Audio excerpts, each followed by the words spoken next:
Senator Judge Raffy Tulfo, thereafter, Senator Judge Pangilinan. Senator Judge Raffy Tulfo, you have, I believe, one question, right? Actually, two questions, Your Honor. You may proceed, sir. You have 2 minutes, actually. Naku, na-stress na ako kanina. 5 minuto ako. Minamadali. But anyway, going back to Ronel Mas, what was the justification of the NBI back then when Mr. Ronel Mas was arrested without warrant? Well, they consider po that the threat is live. And alam nyo nga po, yung sinasabi na lahat po ng threat, ay hindi po, ito po yung sinuseryoso. So may nag-order sa na-arrestuin si Ronel Mas? I don't have that recollection. Hindi ko po alam. But the arrest was made by the regional office po of Region 1 po. So would you admit now na illegal yung ginawa ng NBI noon na pag-aresto kay Ronel Mas na walang warrant? Well, si Ronel Mas po was released precisely the reason why meron pong lapses po dun po sa procedure.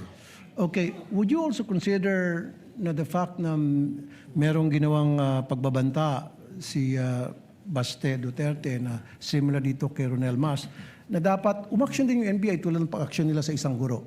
Yeah, katunayan, yan nga po yung aking binabanggit na tuloy-tuloy po yung investigation sapagkat alam nyo po yung warrantless arrest, lesson nga po dyan kay Ronel Mas yan na dapat po kasi immediate po yung pong pag-aresto. Pag yan po ay lumipas na, hindi na po tayo pwedeng mag-aresto under the law sapagkat papasok po ito sa illegal arrest po. Last na lamang. So, make a comparison ngayon. Bakit yung isang guro na nagbanta kay dati pang Duterte agad inaresto at bakit itong isang vice president na nagbanta kay Pangulong Bongbong Marcos hindi inaresto ng NBI? I can only second guess po na maaaring may pagkakaiba po ng proseso or tinitingnan po ang administrasyon ng panahon na yun at ng panahon po ngayon. Maraming salamat po. Thank you, Senator Judge Raffy Tulfo. Senator Judge Pangilinan is recognized. You may proceed with your intervention, sir. You have 2 minutes. Thank you, Mr. Presiding Officer. Magandang gabi, Ginoong Direktor. Kanina tinatanong sa inyo yung usapin nung trust rating. Na mas mataas yung trust rating ng Vice President kaysa sa Presidente. Bilang abogado, tinanong sa iyo ito kanina, may kinalaman ba ang approval sa trust? Kung mas mataas ang trust rating, ibig sabihin wala ng betrayal of the public trust. Well, wala po. Sapagkat sabi ko nga, sa akin pong pananaw, sa akin din pong kaunting eksperyensya bilang isang political advisor din po, yung ating pong mga survey is only a snapshot ng mga pwedeng nangyayari. Alam naman po natin, ang tinatanong dyan, ilan lang o magpipili ng lugar kung saan po gagawin yung survey.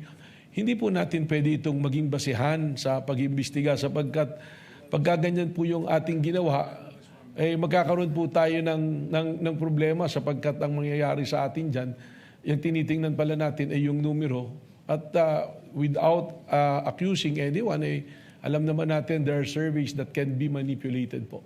No, but having said that, kaya ako lang tinanong yun kasi baka yung mga nakikinig nating mga kababayan ay malito dahil hindi ba tamang sabihin na iba yung trust rating, iba yung betrayal of the public trust. Tama Hindi? po. Tama? Yung trust rating po ay base sa numero dahil sa survey. Yung betrayal of public trust, malinaw naman po yan na nakasaad sa konstitusyon na ito ay isang basihan ng impeachment. At saan po pumapasok ang betrayal of public trust? Pag meron ka pong ginawa na pag-violate, not necessarily criminal, hindi kailangan ng conviction, kundi sinasabi po, pag tinignan natin yung discussion po ng ating Constitutional Committee ng ginawa yan, binabanggit nga po dyan yung betrayal of public trust, yung hindi mo pagtupad sa yung oath of office, that will qualify as a betrayal of public trust. In other words, negative yung trust rating mo o 100% yung trust rating mo, base sa batas, base sa konstitusyon, pwede kang ma-convict. Whether negative or positive trust rating, pwede ka pa rin ma-convict o ma-acquit. Depende sa ebidensya sa usapin ng betrayal of the public trust. Tama po. Wala pong kinalaman ang survey on the trust rating kundi kung ano po ang ebidensya na ipinasok po sa ating pong impeachment court. Maraming salamat. Senator Judge Pia Cayetano is recognized for her interjections and interventions. You may proceed, ma'am, when you are ready, and you have 2 minutes.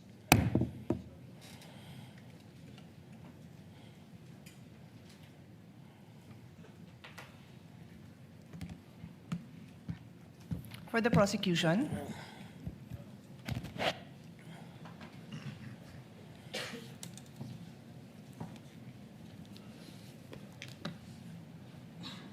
do you consider Las Canas an important witness for you, for the prosecution? With all due respect, Your Honor, the purpose of the testimony is to present what transpired during the investigation of the Special Task Force.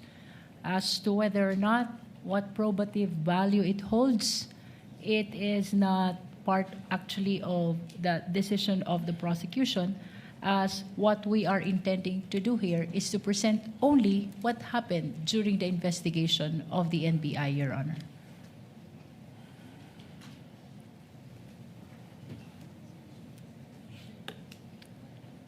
Mr. Presiding Officer, the rules of evidence are very clear.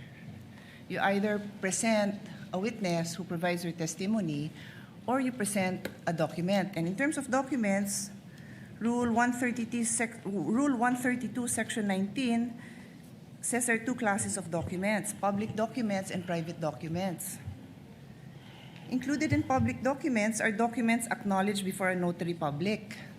Yung pinakitang document is not acknowledged by a notary public. Pwede naman din ang private documents, that's the other class. If it can be shown and authenticated in any of the following manner. The person saw the document executed or written. Nakita ba ng witness mo na sinulat yon? Nakita ba niya? Your Honor, we can... No, please answer my question. No, Your Honor. The next manner of authenticating by evidence of the genuineness of the signature or handwriting of the maker. The defense said ni walang original signature doon. Do you disagree with that? We don't, Your Honor. Okay, and the third, by other evidence showing its due execution or authenticity, did you provide? No, Your Honor. Okay, so simple lang, Mr. Presiding Officer. They're trying to prove something by showing a document that any law student, even yung mga kababayan natin na nakikinig na ngayon na ang dami ng alam sa procedure, will tell you na hindi acceptable yon. And with all due respect, katulad din nung kahapon na humingi ako ng payo sa inyo, again, I will not name names, we had a discussion in caucus na you cannot unsee what you see. You cannot unhear what you hear. So pinalabas yun. Wala akong problema na palabasin yun, pero do your job and present the proper witness and the proper documentation to do that. Do your job.